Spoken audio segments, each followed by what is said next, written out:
السلام عليكم ورحمة الله وبركاته أخيارta qiimaha leh meel kastoo aad joogtaanba waxaa ku soo dhawaataan channelka Kunciil Official maanta waxaan rabaa inaan ka hadlo ama aan idin soo jeediyo qiso oo leh dhiirigelin adii karaa waa qiso leh micnaha hami haddaad leedahay hadday niyadaada waxay ku jiraan waxaas haddaad mar go'aansatay inaad aa qabato mar haddii waxa ku riyoon jirtay in macnaha mar walba riyadaada oo ilaahay aad tala saaratid riyadaada waa gaaraysaa ma fahantay aadan ku niyad jabin ciyaaryahan caan aad wada taqaanaan caawa ka hadli rabo marka haddii aan hore u gudagalno ciyaaryahankaasi waayo waa maxay qiimaha ee leedahay riyada waa maxay waxa ay ka dhigan tahay in aad ka soo baxdo saboolnimo aadna gaarto heer ay dunida oo dhan ay ku aqoonsato waa sheeko aan rabo maanta in aan idinla wadaago waa sheekada Victor Osimhen wiilkii biyaha ku iibin jiray wadooyinka Lagos ee dalkaasi Nigeria maanta waa xidig ka tirsan waa qof walba oo garanayo waa xidig ka tirsan kooxaha ugu waaweyn ee Yurub haddii aan hore u gudagalno qisadiisa oo dhiirigelinta leh marka ugu horeyso waxaan kaa codsanayaa muuqaalka inaad like inoo saarto oo kana ay noo subscribe gareyso aad iyo aad ay umahadsan tahay haddii aan hore u gudagalno Victor Osimhen magaciisa oo dhammaystiran Victor James Osimhen waxa uu ku dhashay magaalada Lagos ee dalkaasi Nigeria 29 December 1998 waxa uu ahaa kii ugu yaraa 7 caruur oo ka mid ahaayeen qoyskooda caruurta ay la dhalatay 7 kii ugu yaraa ayuu ka mid ahaa nolosha ma ahayn mid sahlan waxa uu waayay hooyadii isaga oo yar ayuu waayay si oo noloshaasi ugu bixiyo qoyskiisii waxa uu wadooyinka ku wareejin jiray biyo iyo sigaar iyo waxyaabo yaryar si qoyskiisii ay u noolaadaan Osimhen waxa uu ka shaqayn jiray waxa wadooyinkaas laakiin waxa uu lahaa waxaad ogaataa qof walba waxa uu leeyahay riyo waxa uu lahaa riyo mid aan cidna fududaysanaynin ama oo rumaysanaynin in uu noqdo xidig kubadda cagta riyadaas ayuu lahaa qof hadduu riyo uu leeyahay waa uu gaara si uu ku gaaro waa uu gaara haddii wadada aad raacdo wadadii riyadaada aad raacdid waa gaaraysaa wuxuu bilaabay ciyaarista isaga oo yar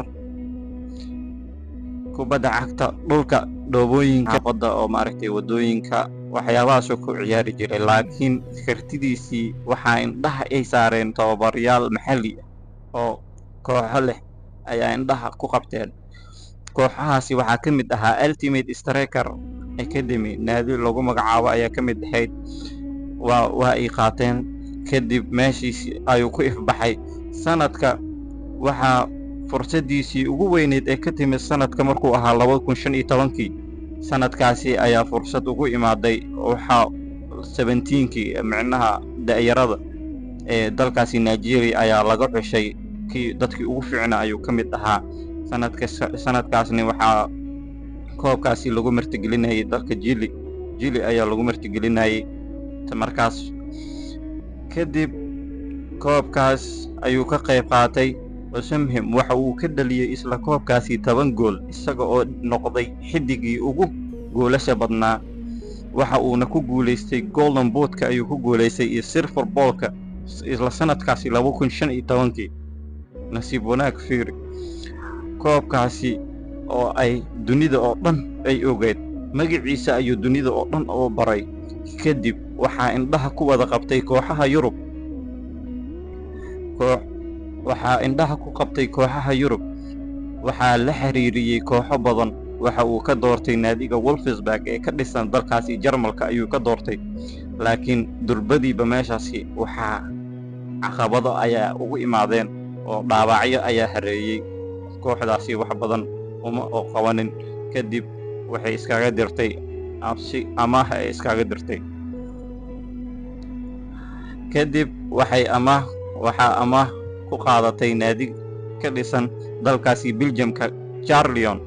ee dalkaasi Belgium-ka halkaas ayuu si cajiib ah ugu soo muuqday kartidiisii isaga oo dhaliyay 20 gool xilli ciyaareedkiisii ugu horeeyey. kadibna hal sano kadib sanadka 2019 sanadka 2020 waxaa la soo wareegtay naadiga Lille ee dalkaasi Faransa ayaa gacanta ku dhigtay. kadib waxa uu ka caawiyey oo u dhaliyey 18 gool ayuu u dhaliyey, isaga oo si degdeg ah caan ugu noqday horyaalkaasi Ligue 1kaasi dalka Faransa. hal sano gudahood wuxuu mar kale ku soo noqday dhaawacyadiisii. kadib mar kale wuxuu ku soo noqday weeraryahanada ugu qiimaha badan dalkaasi Yurub wadamada Yurub ayuu ka mid noqday. kadib waxaa lacag rikoor ah kula wareegtay sanadka markuu ahaa 2020. waa xasuusanaa kooxda Napoli ayaa lacag rikoor ah ee ku iibsatay in ka badan 70 milyan ilaa iyo 75 lagu qiyaasaa lacagta oo ku iibsatay Napoli.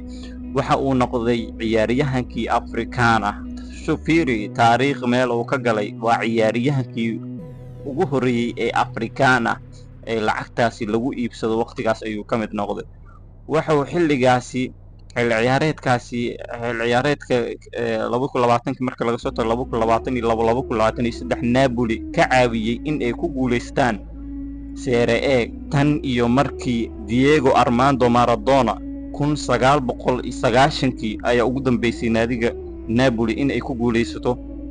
Serie A dalkaasi Talyaaniga. Osimhen ayaa ka soo afjaray waxaasoo dhan. waxa uuna dhaliyey isla xilli ciyaareedkaasi 26 gool ayuu u dhaliyey naadiga. waxa uuna noqday weeraryahanada ugu goolasha badan ee Serie A dalkaasi Talyaaniga ayuu ka mid noqday. sidii ayuu gool dhalintii xataa ku qaaday. kadib Osimhen waxa uu matalay xulkiisii tan iyo da'yar, asaga oo da'yar 2017 ilaa iyo waqti xaadirkanba waa ciyaaryahan maaragtay si fiican ugu muuqda xulkaasi Nigeria. sheekada Victor Osimhen waa mid aan la ilaawi karin. waxa ka muuqata adkaysi iyo rajo. halgan waa tusaale cad oo muujinaya in riyada aad leedahay aysan meel cidlo ah ka imaanaynin. haddii aad u halganto wax walbo, haddii aad maanta la halgamayso nolosha, xasuuso Osimhen waxa uu iibin jiray biyo wadooyinka ayuu ku iibin jiray. maanta wuxuu yahay waa ciyaaryahan caalami ah. riyadiisii ayuu rumeeyey. haddii aad sheekada Victor Osimhen ay ku tahay mid dhiirigelin ah, fadlan waxaa kaa codsanaya inaad like inoo saarto, subscribe inoo dhahdo. aad iyo aad ayay u mahadsan tahay.